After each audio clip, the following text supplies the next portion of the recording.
Oh, we celebrate all mothers here today, whether you're a man or a woman, or if you're playing the part and the role of a mother.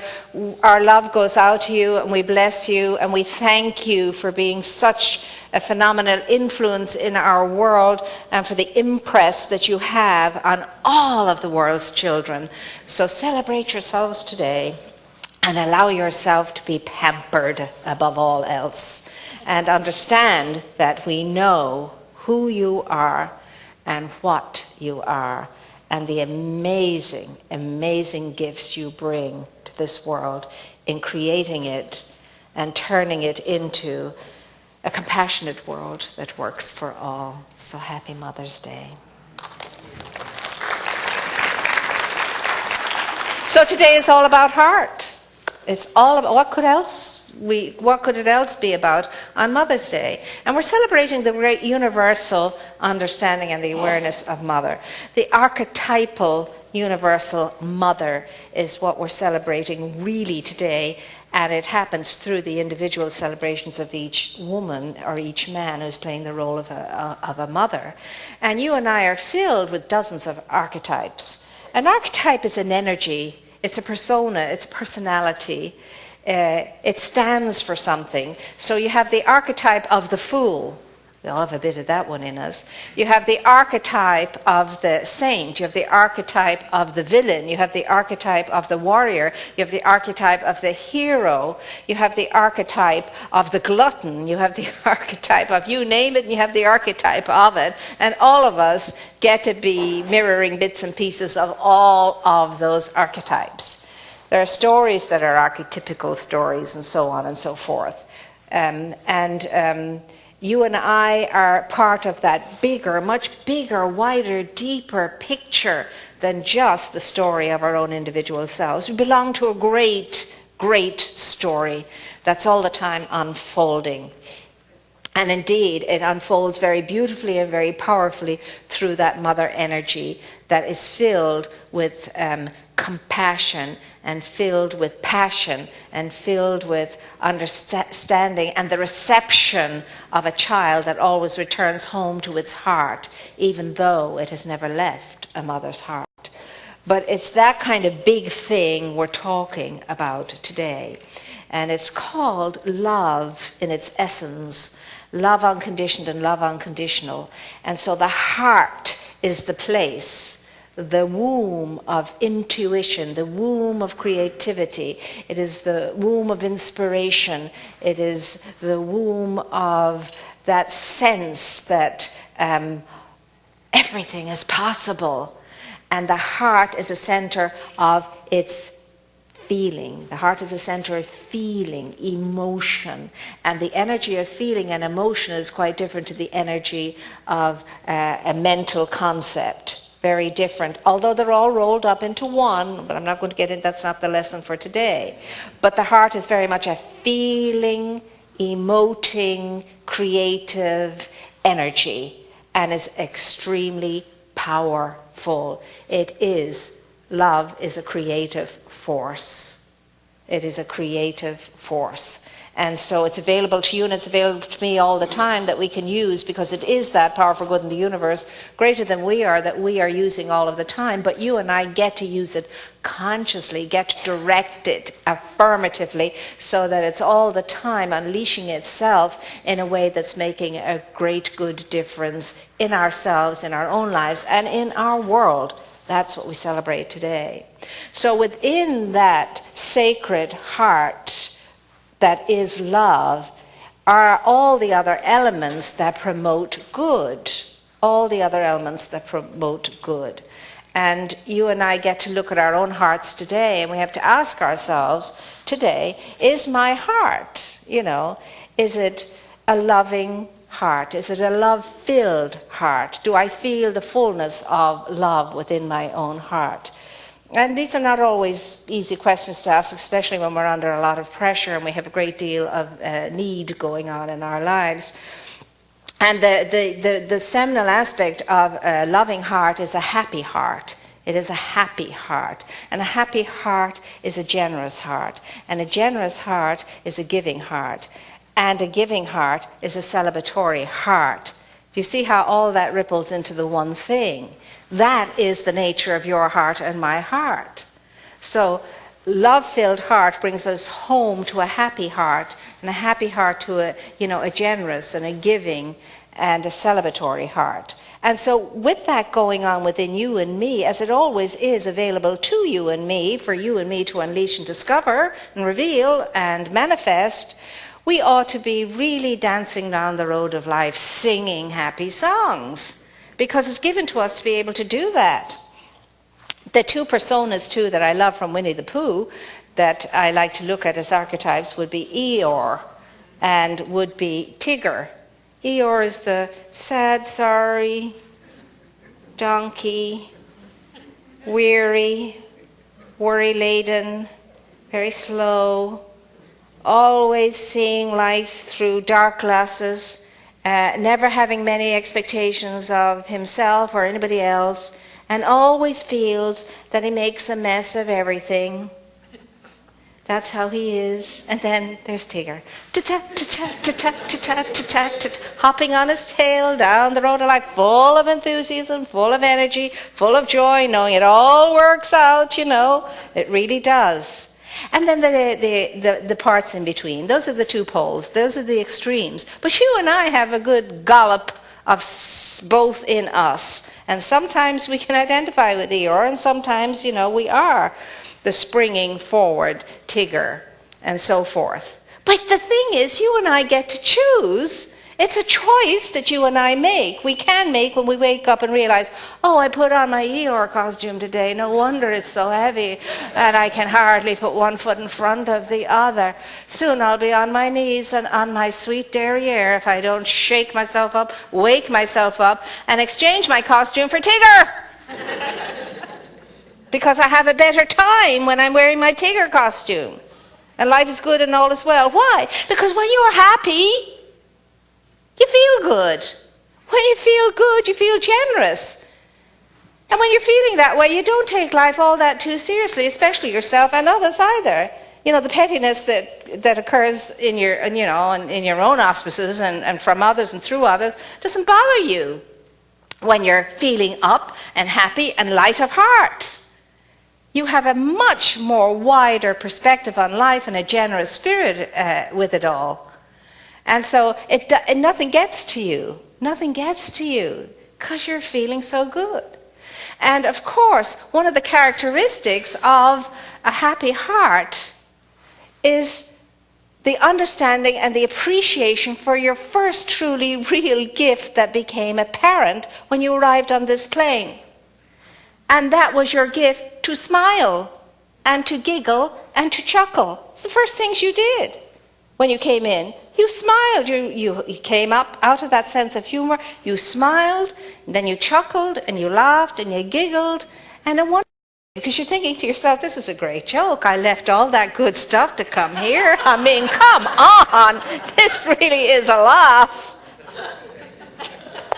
So, you've learned that first and foremostly, you are a humorous spirit. You have humor in you. That's why it reads in Scripture, laughter is the best medicine, and it's the best medicine for any ailment. When you're laughing, nothing else matters or bothers you. You're just laughing. You're one with the laughter. And you love it, don't you, when you get to the point where you just couldn't stop laughing if it was to save your life. You're just in the throes of laughter and the tears are pouring down your eyes. Sometimes you can hardly breathe, you're laughing so much. It's a fabulous thing. Nothing else is on your mind except the feeling of what it is to be raucously laughing. And all those endorphins are having a great time, and the neurons in your head are going crazy. They're throwing a champagne party.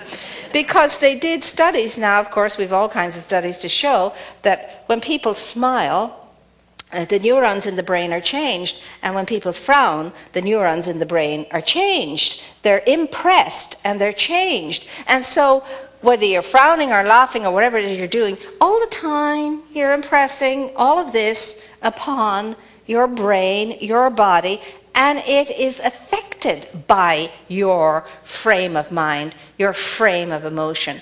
And it either is building up your immune system or depleting your immune system. So you're either going up or you're going down, you're going up or you're going down, and sometimes it's very dizzying on those poor little cells. They're saying, oh, for goodness sake, make up your mind. Do you want to go up? Do you want to go down? Give us a bit of rest. There's no pause here. What's going on? Get a grip. Don't you know that we're listening to everything you're thinking and you're changing us by what we're hearing? Stop it already. Be still and know something else than this. Be still and, oh, those little cells of your body, and I love it when we're still and quiet and focused and paying attention to just simply listening to something good that we know we could possibly hear. And then they get a great rest. It's like them going to the spa for a week. They say, oh, spa time at last. And then your immune system comes up. Comes up. It really does. This is not just silliness. This is the truth that sets your cells free to be healthy and happy and well. So laughter is the best medicine. And we came in with it. It's one of the first things we did. Smile, laugh. But yet, when you were a child and I was a child, perhaps I don't know too much about you, but I know when I was a child, in all the important places, smiling and laughter was not encouraged, especially in church and at school. And so when you went into church and all that solemnity and all that silence and all of that ritual and so on, sometimes some things struck you as being very funny, or somebody ribbed you or something like that, and you wanted to giggle, but you knew if you did, you were in trouble. So you stuffed your handkerchief, because we had handkerchiefs, real handkerchiefs in those days, linen handkerchiefs, stuffed them in your mouth to stop yourself from laughing, but you just couldn't help it. They'd spit out and you just laughed. Next thing, this old lady behind you's poking you with her umbrella. What's the matter with you? Do you not know you're in God's holy house? There's no reverence in you, child. What is your mother teaching you? Didn't you ever know that when you come in, blah, blah, blah, blah. And what do? You just laugh all the more. Because you can't stop. You're hysterical now. That's the way it was when I was a child. Same thing in school. Oh, school was for study, academics, and learning. You didn't smile, you didn't laugh, you didn't joke, you didn't chuckle. You did that out in the schoolyard at recess time, break time. But not while you're in school learning. Oh no, that's far too solemn a whole thing. So you had all this repressed, bubbling energy and laughter in a child, you know, and we had to then relearn that we had that gift and that it was meant to be used and that we could laugh about it. And I was sharing with the others this morning, I was reading a book, it's Laugh Yourself to Grace, it's called, I think, and it's by Reverend Susan Sarks, maybe. I'm not quite sure what the last name is. But she's talking about her 7-year-old experience in church, you know, and she's going there and she knows it's going to take an hour and a half, and she brings in her crayons and she settles down. Preacher starts off and off he goes, 1 Samuel's, and tells the story that, you know, about the Philistines stealing the Ark of the Covenant, and of course the Hebrews are pleading to God to pour down all kinds of vengeance upon these wicked people and so on, and then God decides he's going to punish them really harshly. So what does God do? It states, God sends upon them the plague of hemorrhoids. And she's thinking, that word kind of caught her attention, and she thought, oh, that sounds like something my Uncle John had last week. Hemorrhoids. And actually it was the old French Anglo word for hemorrhoids. And then she's thinking, oh, hemorrhoids has something to do with the bathroom. Oh, so that's the way God punishes us. He sends us hemorrhoids when we're naughty. Oh, and she thinks it's so funny. And then she screams out laughing in the silence, the midst of the solemn silence. She's screaming, laughing, and has to be taken out of the church. And then she's a minister now, and she says, when you think about it, here we are projecting onto God, this anthropomorphizing God, and really, come on, out of all of the ways God could have punished, out of all bazillions of possibilities. God chooses hemorrhoids. Hemorrhoids. So from there on in, religion became kind of comical for her and funny for her. And, and this is the thing. I mean, the God that we had when we were 7 should not be the same God that we have now when we're all grown up. It's supposed to change. And yet, in many people who are elderly now, it's the same God that they knew at 7 that they are worshipping now at, 99. No change there, but change in every other aspect of life and living. And that's funny, actually, except it's not so funny if you're the one that hasn't changed, because you still think God might send you hemorrhoids if you do something naughty. And that's scary. And so when it comes to humor and wit, we have to understand that humor, laughter, is a very sacred and holy thing. It really is. It's a sacred spiritual practice. Laughter, humor. It really and truly is, because it uplifts us, it lightens us. Now, I'm not talking about malicious humor, sarcastic humor. I'm not talking about that. I'm talking about real, honest-to-God humor, like the 7-year-old has in church when she puts all that scenario together and that story and so on, because that's how a child's mind works. Something strike you as very, very funny. Now, I read that story about 1 a.m. this morning, and I was roaring with laughter. It struck my funny bone in such a way, I was crying. I was crying at a God who would dish out hemorrhoids as a punishment. I really was. And so I thought to myself, that's enough to convince me that sometimes we get it wrong in our interpretations, you see. And so as well as that, along with the whole idea that mother love is what fills the heart of the divine, and no mother is ever going to wish upon her child hemorrhoids. I know that for sure. Even on the naughty ones, that's for double sure. And so I got the same humor of that 7-year-old. I caught that energy of it, and I really and truly, there I was wide awake then. One and after in the morning. It was about 2 o'clock before I could even think of being sleepy. But I would still laugh, and I still laugh when I think about that. And so for you and for me, it's got to be part of our life's routine and life's, recipe for good living is humor, mirth, laughter, joy, whatever term you want to put upon it. Because I'm not interested in a God who doesn't laugh. I really am not interested in a God who doesn't laugh. And I know absolutely, unequivocally, that God laughs. And how do I know that? Because you and I are capable of it. And all of our talents and our abilities come from our source. That's how I know that. And so in this way of going about the business of living life and living it well spiritually, if you and I are not living our lives of love, and some of us are very loving, very compassionate, and very caring, but if we're not doing that with a sense of joy, we're selling ourselves short. The more kind and compassionate and good we are and generous we are, the more joyous we become when we understand how it all works. When we understand how it all... Joy is a good thing.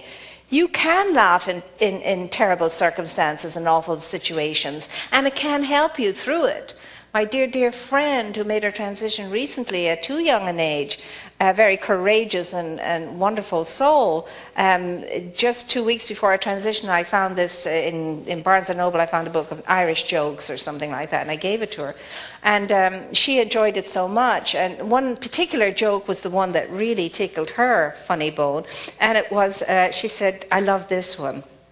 And it was, you can always depend on a good Irish friend to stab you in the front. Now that tickled her funny bone for some reason. I mean, really, that really was very vivid, and she could, yeah, you want to see it coming at you, don't you? You prefer to see it coming at you instead of being back-swiped or side-swiped. But you can always depend on a good Irish friend to stab you in the front.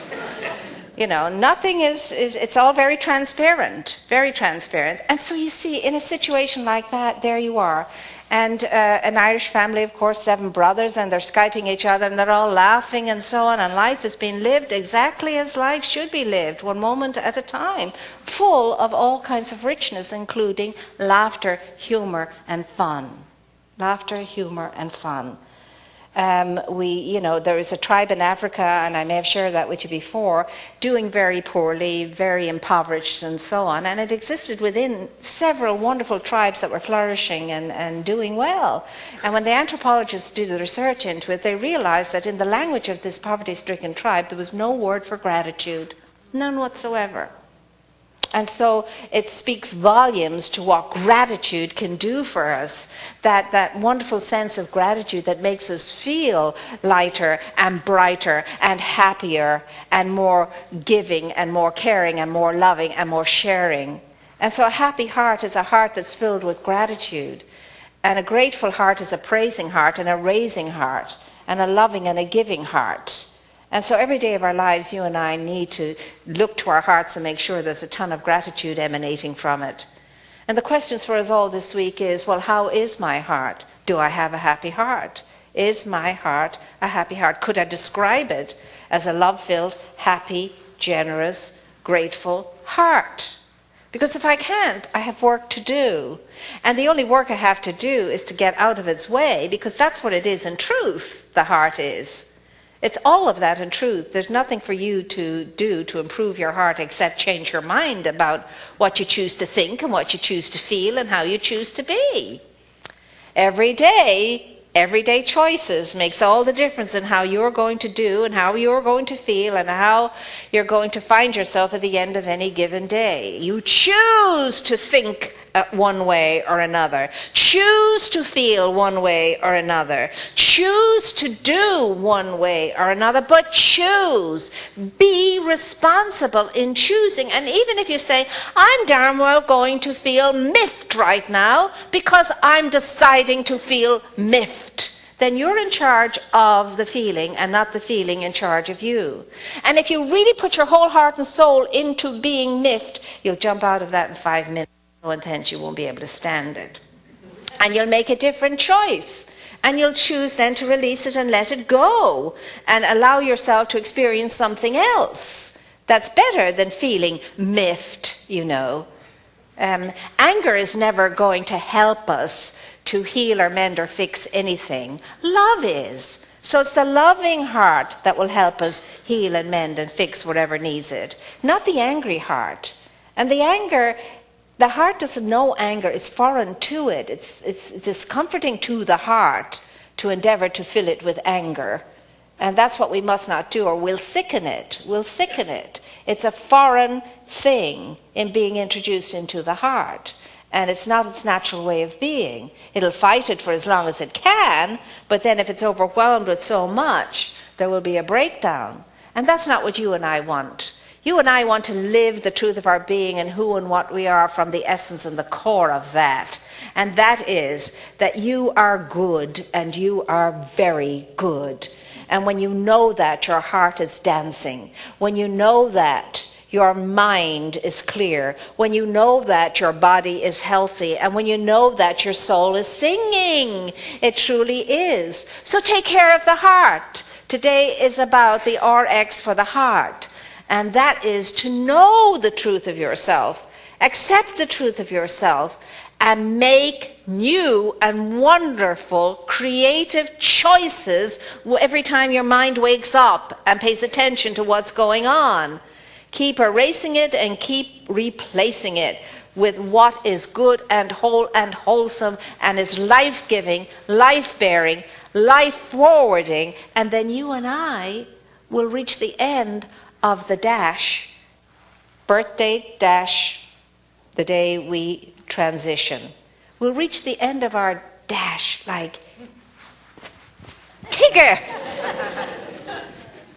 And we'll be thrilled to throw the tassel over and say, oh my gosh, at last I'm out of here, graduation, I'm going on to the big, the better, the awesome, the wonderful, and I'm ready for it. I am going because I know this is the most splendid thing that has ever happened in my entire life today, to date. And off I go, feeling great about it all, not looking over my shoulder with regrets, not bowed down like Igor, but flying, soaring, can't wait for it, delighted to be in that opportunity, in that moment. The moment of transition is your most significant and your most awesome and your most powerful moment of your life on this plane. And it's a great, good thing. But you're not going to know that if you don't know that you now are a great, good thing, full of all that life has to express through you. It's yours for the knowing, for the choosing, and for the being. And so it is.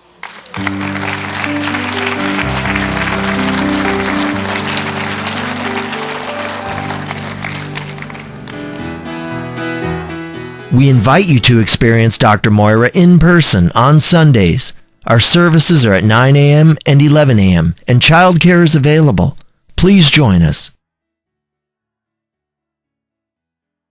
If you enjoy these messages and would like to make a donation to our center, please visit our website at redondocsl.org. Thank you for your support of this ministry.